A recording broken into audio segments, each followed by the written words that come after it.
thank you for the organizers for putting together this great workshop. I've been following along remotely and for the opportunity to speak.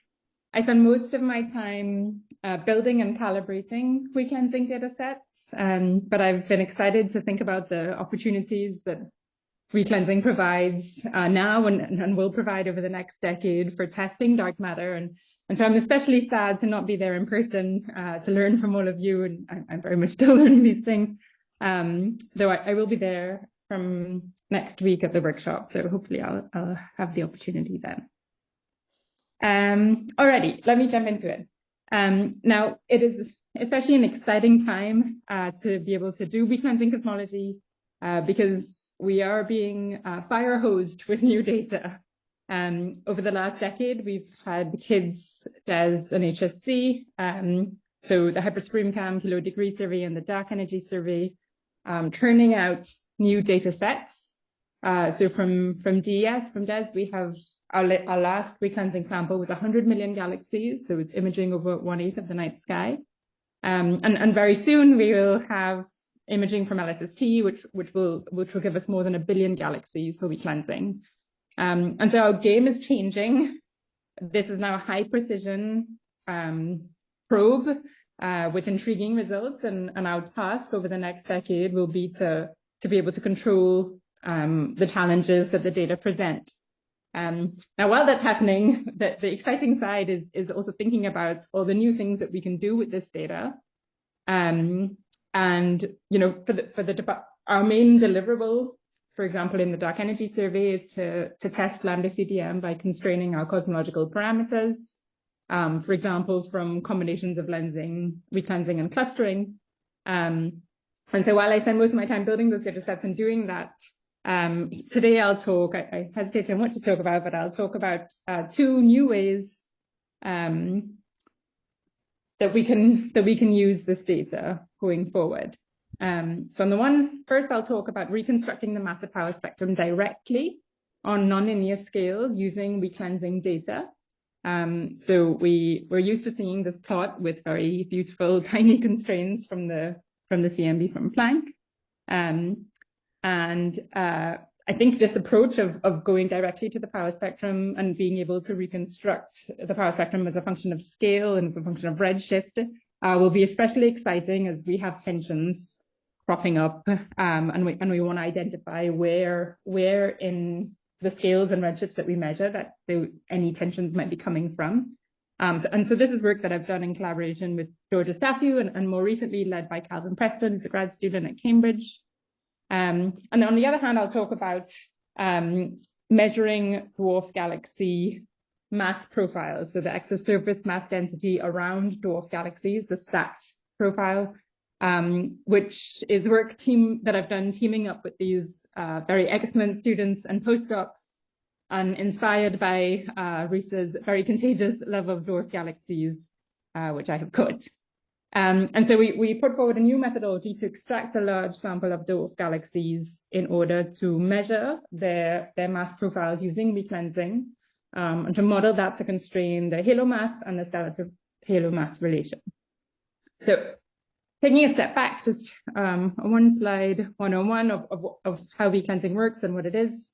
When we observe background galaxies, their light path has been bent and distorted due to the presence of overdensities in the foreground that distort the fabric of the universe. So as the light from these further away background galaxies journeys across the universe, the light path gets bent due to these distortions, and the images that we observe are very slightly altered and acquire coherent alignments. So that's what this is very exaggerated, showing on the left-hand side, these 2 galaxies, their light has traveled past similar structures in the universe, and they've acquired coherent distortions and alignments.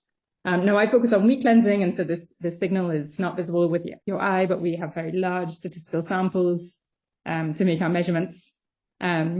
And so slightly 2 different ways we're doing weak-lensing with the 2 things I'm going to talk about today. So let's start with the first one, which is using cosmic share dataset, which is what people are usually more familiar with. So here we're measuring the correlation between the shapes of the background sources. So it's a shape-shape correlation. And the distortions arise due to all of the intervening large-scale structure, not a particular lens. And so we measure the correlation between these shapes of galaxies. We have estimates for how far away the galaxies in our sample are. And that's usually an ensemble redshift distribution. So we just have which you'll hear more about, we have a way of dividing our galaxies into redshift bins. And we calibrate a redshift distribution, a probability distribution for that ensemble for each bin.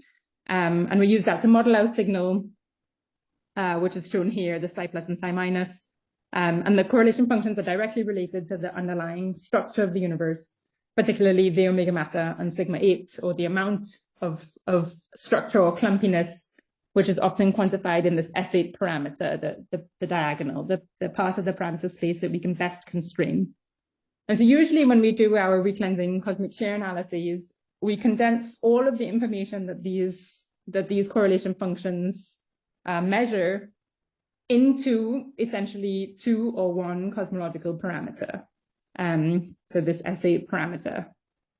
And the reason why I started thinking about these kinds of things is because we consistently see slightly low, annoyingly low values for our S8 constraints compared to that predicted by the cosmic microwave background and constrained by Planck. And so I started thinking about this S8 tension and particularly in collaboration with Georgia Staffiu and trying to put the pieces together of what this could mean if this tension were to persist. And at the time, there were many other probes that were also showing up low S8 results, and we wanted to try to piece all the pieces of the puzzle together and make a proposal of what it was saying. So we went through each of the probes shown here, so the cosmic microwave background from Planck shown in gray, the combination with CMB lensing, galaxy clustering combined with supernova, or CMB lensing combined with BAO. And what was clear is that the most low results that it was clear that you could get a low S8, that you were seeing low S8 values coming from recleansing data primarily. And these tensions had always been kind of pitched as a early universe versus late universe thing. And what we decided was we wanted to try to change the conversation from it being just early versus late universe to being, maybe linear versus nonlinear scales. Because what I'm showing on the right-hand side here, next to the compilation of results, is this really very niche, unique place in parameter space that recleansing, that cosmic share lets us see in our universe. So for example, when we have CMB lensing results coming from Planck or newer ones coming from ACT, they are pushing to the more low redshift universe, but on linear scales. And so what if what if the tension was pointing to a modification on nonlinear scales rather than a modification at low redshift? And so to kind of hammer that home, this plot is very crowded, but just to give you a sense of what really the power of recleansing data, of cosmic share data. This is the DES year 3 recleansing measurements, the cosmic share measurements. And if you look at, for example, so you're looking at psi plus and psi minus, the 2 correlation functions. And in each panel is a redshift bin pair. So for example, the highest redshift bin correlated with itself gives us our strongest signal. And so the black data points are from DES Y3. And the best fit is shown in black. And what I did with the colored data points is try to isolate the contribution to our best fit, the contribution to the signal that's coming from different K scales. This plot kind of just hammers home that really we are very sensitive. We are mostly sensitive to nonlinear information, that linear information that CMB lensing or galaxy clustering might see coming from K scales less than 0.1 is a very small contribution to our full data vector. That obviously brings worries in our modeling, but it is a strength that I think we should be excited to use going forward. So the solution that we proposed is this nonlinear solution to the S8 tension. So we played around with the lensing data, and so it's quite easy to fit your cosmic share data forcing it to be Planck lambda CDM, you get a good fit. And so what if Planck lambda CDM was correct on linear scales, but we just needed to modify the non-linear scales in order to get a good fit? And so we came up with the simplest model that you could write down to demonstrate this point. So this AMOD parameter just modulates the nonlinear power spectrum. So it will let us suppress the nonlinear power spectrum so that you can fit both the lensing data, reconcile the lensing data with the CMB data. And if we refit the DES year 3 or the KIDS 1000 weak lensing data, forcing Planck lambda CDM on linear scales and using AMOD modulates the nonlinear power spectrum, we can constrain the required suppression of the matter power spectrum in order to solve the S8 tension. And so that's what's shown on the right-hand side here. So in order to resolve the S8 tension, if this hypothesis were true, that it is a nonlinear effect rather than a redshift thing, we need this amount of suppression of the matter power spectrum, or something that alters the matter power spectrum on small scales.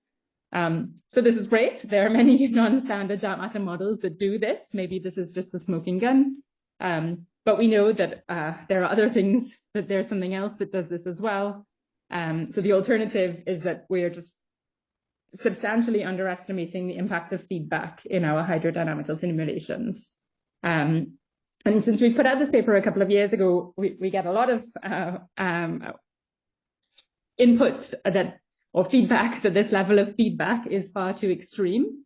But we have to decisively prove that in order to be able to test whether the suppression could be sourced by non-standard dark matter instead. And I think this is an open question of can we pin down exactly how much baryonic or AGN feedback there is so that we can say that this suppression of the nonlinear matter power spectrum is non-standard dark matter. There is a question of whether the S8 tension is even pointing to a scale thing. Maybe we're wrong, maybe it is a redshift thing, but it's been exciting to see that as new data sets come in, like HSC cosmic shear results or ACT CMB lensing or ACT CMB lensing cross correlations with galaxies, they have supported this. We made predictions in the paper of what they should see. And so anything that's probing linear scales should be seeing results consistent with lambda CDM, and that's certainly held up. But it's exciting that in the next few years, we'll have results from DESI and LSST that will weigh in on this more. Now, one step further of what I'm excited about for LSST or for going forward with new data sets like LSST is not to use this simple AMOD parameterization. So we don't need to have just one parameter that's suppressing the matter power spectrum, but to directly reconstruct the power spectrum using cosmic shear data. So Calvin wrote a little forecast paper to see how well we can do according to the LSST desk science requirements, how well we'll do in constraining the matter power spectrum. And it is really, really great if we can beat down our systematic errors that much. So the purple shaded blocks are constraints on the matter power spectrum, assuming LSST year 10. And you can see that as we kind of said in the first plot, where we're showing where the probes see in different spaces, in different K and redshift space, what's unique about weak lensing is that we can constrain the nonlinear matter power spectrum. And on the right-hand side, so on the left-hand side, I'm showing the constraints compared to constraints that exist right now. And on the left-hand side, just to demonstrate how important this could be, we overplotted some constraints for different axion masses and how they impact the nonlinear matter power spectrum. So this is when you have a 10% contribution of axion-like dark matter. And you can see that we will have the constraining power to distinguish between these masses. So that's one avenue. We're in the process of applying this to current weak lensing data. The constraints aren't nearly as good, obviously, but just to be able to build the framework to set up having these kind of model-free or empirical power spectrum constraints. Now, changing gears a little bit, the other thing that I wanted to talk about is this dwarf galaxy mass profile constraints. So in this case, when we're talking about weak lensing, we're not looking at a shear correlation, we're looking at a shear position correlation. So we have this foreground sample of galaxies, our dwarf galaxies, and you're looking at the distortion in the background shares due to their halos, their stacked lensing signal. And so what that gives you when you measure the tangential share and you account for the distances, the redshifts, I think this type of measurement is underused, but what it gives you is the total mass profile for the galaxy sample, for the foreground galaxy sample. So not just beyond getting just the halo mass of the sample, the mean halo mass of the sample or the median halo mass of the sample, you get the full shape of the halo profile.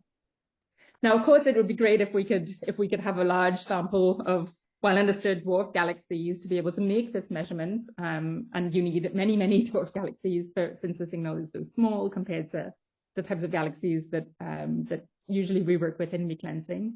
And so the work that I did as part of that team that I showed a few slides ago with Risa and Joseph, Lena, and Faraj and Justin is to put forward a new way to extract this low mass sample from photometric data.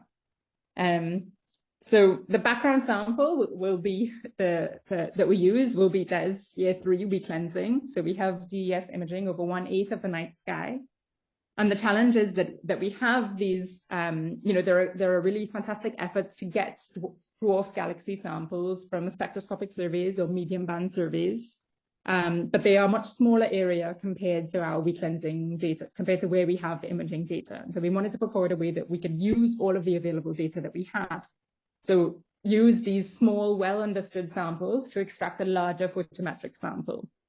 Now, we're quite good at doing this in weak lensing cosmology because we have imaging surveys and we routinely need to estimate the redshift distributions of that survey based on just a few colors, using much, much, much smaller spectroscopic samples.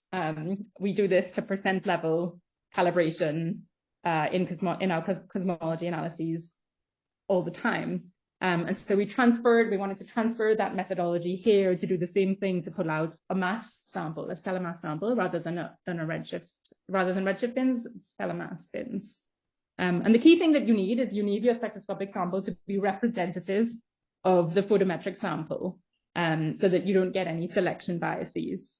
And so the first step that you can do is you can take the target selection that Saga uses. So a spectroscopic sample that we use is the Saga survey, this spectroscopic low mass galaxy sample. You can take their target selection and apply it to DS, and then you have a relatively representative sample. And so that gives you a candidate low mass sample. But we want to do better than that, because we want to be able to extract mass bins of stellar mass, bins and stellar mass of galaxies. And so this is where we've brought in the methodology from. So the tool we use is a self-organizing map, and this type of machine learning is really just a fancy name for sorting galaxies in multi-dimensional space. So the way I think about it is that you have this drawer with many different compartments, and the self-organizing map sorts all of your galaxies and your photometric data sets into these different compartments, depending on the properties that you tell it to use. So now every galaxy that lives in each little cell, in each little pixel shown here, each SOM cell, they are of the same type. So we sort our photometric galaxies according to their color, their brightness, their surface magnitude, brightness, and their magnitudes. And now we've characterized that sample by these properties. And then you take your spectroscopic sample, your calibration sample, and you do the same sorting to them. And in that way, you label every SOM cell with your spectroscopic properties, so with a redshift and with a stellar mass. And so that's kind of what's shown in step 3 here. In step 2, you can look at the average, for example, magnitude of each SOM cell, and in step 3, you're looking at the average stellar mass of each cell. So perhaps the top right cell will have about 5 spectroscopic galaxies. They have more than that usually, and the color indicates the average stellar mass of all the spectroscopic galaxies in that cell. And then you can choose some cells to select stellar mass bins. And so I think the next slide shows this a bit more intuitively. So now we're looking at our sorting, our draw of sorted galaxies. And if you just at random look at the postage stamps of the galaxies in each of these cells, so for example, the orange one is a high mass cell, whereas the purple one... Alex, you have 1 minute. Yeah, great. Whereas the purple one is a low mass cell. You can see that they do indeed look different to each other. I just have a couple more slides left. So we've extracted this low mass sample, the purple sample shown here. We measured their galaxy-galaxy lensing signal. We modeled it with simulation-based modeling and cross-checked with an NFW just on small scales. And from that, we could estimate the halo mass. And so we got the medium halo mass of about 10.7. And I think the most exciting part about this is that we have the data in hand already to refine our methodology and do this better. So we were able to place constraints on the halo mass, on the stellar to halo mass relation, and constrain the shape of the halo mass profile. But we already have 2 orders of magnitude, a couple orders of magnitude more spectroscopic data to refine and better understand our sample, which is work in progress. And so, yeah, I will conclude. So these are 2 exciting prospects that I'm particularly excited about to use recleansing data for, both to directly reconstruct the nonlinear matter power spectrum instead of just condensing all of these scales that you're testing into one parameter. This offers the opportunity to look at the constraining power or the constraints from recleansing as a function of scale. I think it's exciting to think that it might be able to explain our slightly low values that we get for S8, this nonlinear suppression, and hopefully it's not something boring like just that we don't understand galaxies. And I'm excited about this prospect of being able to extract a dwarf galaxy sample from the entire photometric data sets we have as a less expensive way to do dwarf galaxy lensing. Okay, thank you for listening, and hopefully. Thank you.